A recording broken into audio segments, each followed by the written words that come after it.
Hello and welcome to another Tycho video. Today I am going to be demonstrating how to make use of the new Animated Gif module. Again, the purpose behind this new feature is to make it easier to share what you see in the image viewer with others. So as an example, we have a typical scenario here where there are a number of objects of interest. So for example, if I double click on one, we can see this animation here.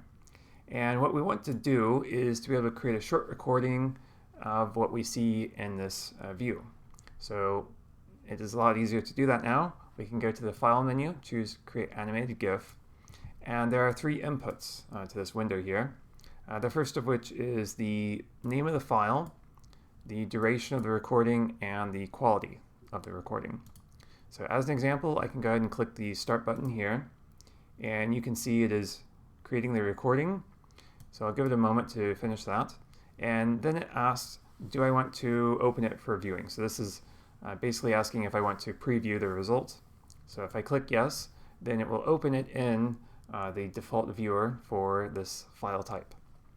And then it's as simple as sharing this file with others, and that's all there is to it. Now, that's certainly a lot easier than relying on a screen recorder application, because this is more integrated with the program. However, screen recorders still have their purpose. I'm using one right now. It allows me to add audio, and I can also edit the clip later on if I want to. But for a simple recording like this, the integrated module here can be quite useful. So as another example, I can just record anything that I see here, any kind of movement, zoom, so forth, that gets captured, and you can see the result here. So it's basically anything that you see in the image viewer gets recorded.